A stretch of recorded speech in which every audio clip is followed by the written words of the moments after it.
Hello friends, welcome back in my YouTube channel knowledge hub Sudha में। और आज मैं आप सबके सामने लेकर के आई हूँ चैप्टर 2 का पार्ट 2। जैसा कि पार्ट 1 में मैंने आपको सेल्फ मेड नोट्स के थ्रू आधा टॉपिक कंप्लीट करा दिया था और आधा टॉपिक मैं अब पार्ट 2 में आपके लिए लेकर के आई हूँ, जहाँ पर मैं आपको अभी मैंने पार्ट 1 में आपको क्या क्या पढ़ा दिया था। खनिज पदार्थ क्या क्या होते, सॉरी, खाद्य पदार्थ क्या होते हैं और उनमें कौन कौन से पोषक तत्व पाए जाते हैं, ठीक है, विटामिन, प्रोटीन और इनके बारे में बता दिया था मैंने। कार्बोहाइड्रेट्स और वसा पढ़ा दिया था मैंने, और विटामिन के पार्ट्स भी पढ़ा दिए थे। विटामिन कौन कौन से होते हैं, विटामिन बी कॉम्प्लेक्स क्या होता है, ये भी मैंने आपको उसमें डिटेल में बता दिया है। तो अगर आपने वो वीडियो नहीं देखी है तो आप मेरे प्लेलिस्ट में जा कर के, सॉरी, आप मेरे डिस्क्रिप्शन में जा कर के उसका लिंक वहाँ से ले सकते हैं और उसके थ्रू आप अपना वीडियो का पार्ट 1 देख सकते हैं। आइए अब स्टार्ट करते हैं यहाँ का मतलब आगे का वीडियो पार्ट 2, ठीक है।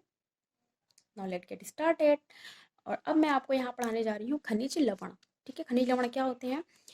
हमारे शरीर का लगभग 3 से 4% भाग खनिज लवणों से प्राप्त होता है। हमारे शरीर में 3 से 4% जो होते हैं खनिज लवण होते हैं, ठीक है। शरीर के उचित विकास और अच्छे स्वास्थ्य के लिए खनिज लवण अति आवश्यक है। यानी कि शरीर की जो मांसपेशियां होती हैं और शारीरिक वृद्धि के लिए उनको स्वस्थ रखने के लिए, मांसपेशियों को शारीरिक वृद्धि के उचित विकास के लिए, उन सभी के लिए खनिज लवण बहुत आवश्यक होते हैं। और ये हमें कहाँ से प्राप्त होते हैं? इनके सोर्स क्या हैं? हरी सब्जियों से, फल से, अनाज से, दूध से, मांस से, सलाद से एवं नमक इत्यादि इत्यादि से प्राप्त होते हैं, ठीक है। इनके नाम क्या क्या हैं, मतलब खनिज लवण कौन कौन से होते हैं? कैल्शियम, सोडियम, पोटेशियम, मैग्नीशियम और लौह के क्लोराइड्स और कार्बोनेट, सल्फेट आदि, ये सारे हमारे खनिज लवण होते हैं, ठीक है। अब आ जाइए नीचे। आहारी रेशे। आहारी रेशे का मतलब आहार से है। आहारी रेशे को हम रुक्षांश के नाम से भी जानते हैं। हमारे शरीर आहार रूपी भोजन की अति आवश्यकता होती है। हमारे शरीर में आहार, अच्छे स्वस्थ आहार की बहुत आवश्यकता होती है हमारे भोजन में। रुक्षांश की पूर्ति मुख्यतः पादप उत्पादों और पौधों से होती है। कार्य: रुक्षांश हमारे शरीर में बिना पचे भोजन को शरीर से बाहर निकालने में सहायता करता है। स्रोत: खाद्यान्न, दाल, आलू, ताजे फल और सब्जियां, इन सब से हमें रुक्षांश की प्राप्ति होती है, यानी कि आहारी रेशे की प्राप्ति होती है। अब आ जाते हैं, नेक्स्ट टॉपिक है हमारा जल। सभी जीवों के शरीर में लगभग 45 से 80% भाग जल है। यह हमारे शरीर के ताप को कंट्रोल करता है, नियंत्रित करता है। हमारे शरीर को सामान्यतः जितनी जल की जितनी मात्रा की आवश्यकता होती है वह हमें द्रव रूपी वस्तुओं से प्राप्त होती है। मतलब हमारे शरीर में 45 to 80%, यानी कि 45 से 80% भाग जल है। ये हमारे शरीर के टेम्परेचर को कंट्रोल करता है। हमारे शरीर को नॉर्मली जितने जल की जितनी मात्रा की आवश्यकता होती है वह हम द्रव रूपी वस्तुओं से प्राप्त करते हैं, जैसे कि दूध, जल, चाय और फलों में जैसे तरबूज, सेब, इन सब में भी पानी की कुछ मात्रा होती है। इसके अतिरिक्त कई प्रकार के भोज्य पदार्थों को पकाते समय हम उसमें जल डालते हैं।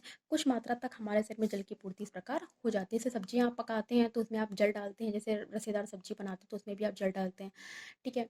और चावल पकाते हैं तो उसमें भी जल डालते हैं, दाल पकाते हैं तो उसमें भी पानी के थ्रू दाल को पकाया जाता है। तो कुछ मात्रा में तो जल की पूर्ति इन्हीं प्रकार के भोज्य पदार्थों से हो जाती है। कार्य: जल कुछ अपशिष्ट पदार्थों जैसे कि मूत्र और पसीने को भी हमारे शरीर से बाहर निकालने में सहायता करता है, ओके। अब आ जाते हैं संतुलित आहार में। जो भी भोजन हम दिन भर में लेते हैं उसे हम आहार कहते हैं। हमारे शरीर की पूर्ण रूप से स्वस्थ हमारे शरीर को पूर्ण रूप से स्वस्थ विकास करने के लिए हमारे आहार में वे सभी प्रकार के पोषक तत्व होने चाहिए जो हमारे शरीर के पोषण के लिए आवश्यक हैं। हमारे शरीर के स्वस्थ विकास के लिए, शरीर को स्वस्थ दिशा में हमारे शरीर का विकास हो, उसके लिए आवश्यक है कि हमारे शरीर में वो सभी पौष्टिक तत्व होने चाहिए जिसका हमारे शरीर के पोषण के लिए जो हमारे शरीर के पोषण के लिए आवश्यक हैं। पोषक तत्वों की मात्रा ना ही आवश्यकता से अधिक होनी चाहिए और ना ही आवश्यकता से कम होनी चाहिए। जैसे कि वसा मैंने आपको बताया था, अगर आवश्यकता से ज़्यादा हो जाएगी तो क्या होगा? मोटापा बढ़ जाएगा। कार्बोहाइड्रेट अगर आवश्यकता से अधिक हो जाएगा तो मोटापा बढ़ जाएगा। प्रोटीन की मात्रा अगर कम हो जाएगी तो और विटामिन, ये दोनों की मात्रा अगर हमारे शरीर में कम ही हो जाएगी तो हमें बहुत प्रकार के रोग हो सकते हैं, जैसे रतौंधी, बेरी, है ना। तो ये सारी चीज़ें हैं, ठीक है। हमारे शरीर में जल की भी पर्याप्त मात्रा होनी चाहिए। ऐसे आहार को संतुलित आहार कहते हैं। मतलब संतुलित आहार का मतलब है जो भी हम भोजन हम ले रहे हैं उनमें संतुलन होना चाहिए। उस भोजन में पौष्टिक तत्वों का संतुलन होना बहुत ज़रूरी है, ठीक है। अब देखते हैं लास्ट टॉपिक है, भोजन पकाते वक्त कैसी सावधानियां हमें बरतनी चाहिए। पहला, भोजन को पकाते वक्त हमें विशेष ध्यान रखना चाहिए कि भोजन के पौष्टिक तत्व नष्ट ना हो। ठीक है, कई प्रकार बार ऐसा होता है कि भोजन पकाते समय हम कुछ गलत तरीके से भोजन को पकाते हैं, जिससे उनमें जो पौष्टिक तत्व होते हैं वो नष्ट हो जाते हैं। जैसे छिलका उतारकर यदि कई सब्जियों और फलों को धोया जाए और इस प्रकार फिर सब्जी पकाई जाती है तो छिलके में उपस्थित विटामिन अर्थात पोषक तत्व नष्ट हो जाते हैं। जैसे कि परवल, आप परवल लीजिए और परवल का कहते हैं कि छिलका उतार करके उसका भोजन नहीं बनाना चाहिए, इसकी सब्जी नहीं बनानी चाहिए, क्योंकि इसके छिलके में विटामिन होते हैं। कई बार लोग ऐसा करते हैं कि इसका छिलका अलग करके तब परवल की सब्जी बनाते, नहीं करना चाहिए, क्योंकि छिलके में विटामिन होता है। ठीक है, चावल और दाल को बार बार धोने से उसमें उपस्थित विटामिन और खनिज लवण नष्ट हो जाते हैं। यदि भोजन पकाते समय अत्यधिक जल का प्रयोग किया जाता है और बाद में उस जल को फेंक दिया जाता है तो कई बार लाभकारी प्रोटीन और खनिज लवणों की हानि हो जाती है। सपोज दैट जैसे आप सब्जी बना रहे हैं, फॉर एग्जाम्पल सबसे ईजी चीज़ बता रही हूँ जो सबके घरों में बनती है और सभी लोग उस चीज़ बच्चे देखते भी होंगे।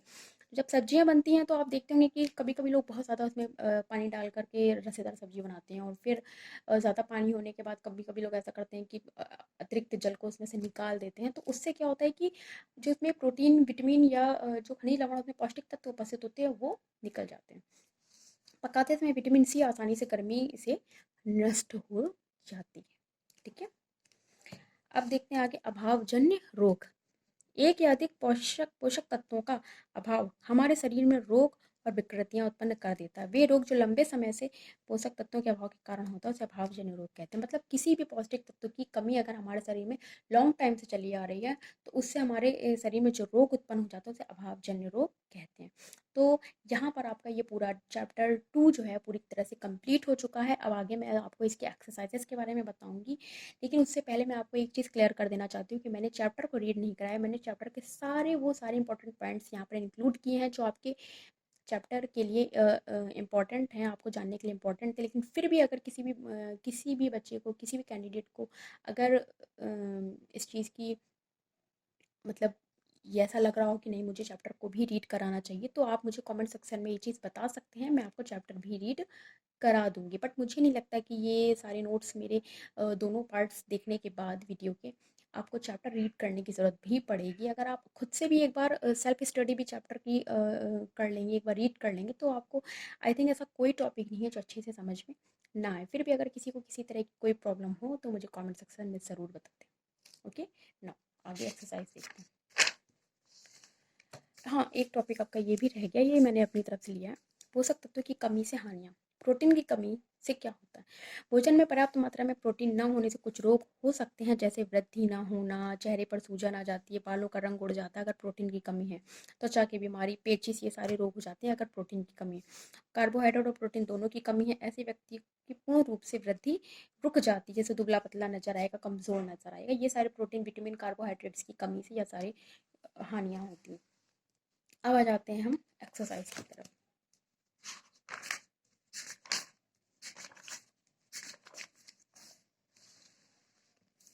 देखिए क्या कह रहा है, हमारे भोजन के मुख्य पोषक तत्वों के नाम लिखिए।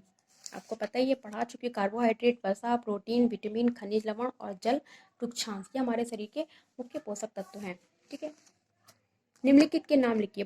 पोषक जो मुख्य रूप से हमारे शरीर को ऊर्जा देते हैं, कार्बोहाइड्रेट और वसा।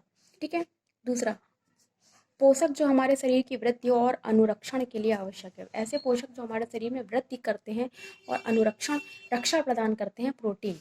ठीक है, वह विटामिन जो हमारी अच्छी दृष्टि के लिए आवश्यक है, वो विटामिन कौन सी है? Vitamin A. ठीक है, वह खनिज जो अस्थियों के लिए आवश्यक है, जाहिर सी बात है अस्थियों के लिए कैल्शियम ही आवश्यक होता है। ठीक है, अब उत्तर नंबर 3, दो ऐसे खाद्य पदार्थों के नाम लिखिए जिनमें निम्न पोषक प्रचुर मात्रा में उपलब्ध होते हैं। देखिए, वसा में क्या होता है? घी और दूध होता है। मंड में यानी कि स्टार्च में आलू और चावल होता है। आहारी रेशों में ताजे फल और सब्जी। प्रोटीन में पनीर और चना। ये तो आ गया आपकी एक्सरसाइज। अब आगे है आपका रिक्त स्थान। देखिए, ये सही गलत वाला भी देख लीजिए। इनमें से सही कथन को अंकित करिए। केवल चावल खाने से हम अपने शरीर की पोषण आवश्यकताओं को पूरा कर सकते हैं? बिल्कुल नहीं। चावल भर खा लेने से हमारे शरीर को सभी पौष्टिक तत्व नहीं मिलते, क्योंकि चावल में कार्बोहाइड्रेट प्रचुर मात्रा में होता है। केवल कार्बोहाइड्रेट्स की पूर्ति करेगा, बट वसा, प्रोटीन, विटामिन, जल, खनिज लवण इन सब की पूर्ति नहीं करेगा। मतलब केवल चावल हमारे शरीर की पौष्टिकता के लिए आवश्यक नहीं है। संतुलित आहार खाकर अभावजन्य रोगों की रोकथाम की जा सकती है? नहीं, केवल संतुलित आहार खाने से कैसे होगा? संतुलित आहार ऐसा होना चाहिए कि उसमें हर तरह के पौष्टिक तत्व होने चाहिए, ठीक है? शरीर के लिए संतुलित आहार में नाना प्रकार के खाद्य पदार्थ होने चाहिए। ये बिल्कुल सही है। अभी मैंने आपको रिपीट किया ऊपर ही, अभी मैंने आपको इस टॉपिक में बताया, इस पॉइंट में बताया कि संतुलित आहार में विभिन्न प्रकार के जो खाद्य पदार्थ हैं वो होने चाहिए, जिससे हमें हर तरह का पौष्टिक पदार्थ मिलेगा, जिससे हमारा शरीर स्वस्थ रहेगा। शरीर को सभी पोषक तत्व उपलब्ध कराने के लिए केवल मांस पर्याप्त है? नहीं, ये भी गलत है। रिक्त स्थानों की पूर्ति करिए। विटामिन डी के अभाव से होता है रिकेटस रोग। जो रिकेटस रोग है वो विटामिन डी के अभाव से होता है। विटामिन बी1 की कमी से बेरी बेरी रोग होता है, ठीक है। विटामिन सी के अभाव से स्कर्वी नामक रोग होता है, और हमारे भोजन में विटामिन ए के अभाव से रतौंधी होती है, ठीक है। तो ये आपके यहाँ पर एक्सरसाइजेस भी कंप्लीट हो गई, ये पूरा चैप्टर आपका कंप्लीट हो गया है। तो फ्रेंड्स, अगर इसके बावजूद भी आपको कोई ऐसा टॉपिक हो, कोई ऐसा पॉइंट हो जो अच्छे से ना क्लियर हुआ हो, या आपको कोई ऐसा चीज़ लग रहा हो जो मैंने उसे इग्नोर कर दिया, इंक्लूड नहीं किया है अपने वीडियो में, तो आप प्लीज़ मुझे कमेंट सेक्शन में ज़रूर बताइएगा। और फ्रेंड्स, मैंने आपको कुछ अलग तरीके से इस चैप्टर को समझाने की कोशिश की, जो बाकी यूट्यूब चैनल पर आपको बिल्कुल कहीं नहीं मिलेगा। तो प्लीज़ फ्रेंड्स, आपने देखा कि मैंने कितनी मेहनत की है, पूरे टॉपिक को अपने हाथों से लिखा हुआ है, मेहनत की है। तो अगर आपको मेरा वीडियो पसंद आया तो प्लीज़ इसे लाइक शेयर और सब्सक्राइब ज़रूर करिएगा। और साथ ही आपकी जो भी राय हो इस वीडियो के बारे में, उसे कमेंट सेक्शन में ज़रूर बताइएगा। तो मिलते हैं नेक्स्ट वीडियो में। Bye bye.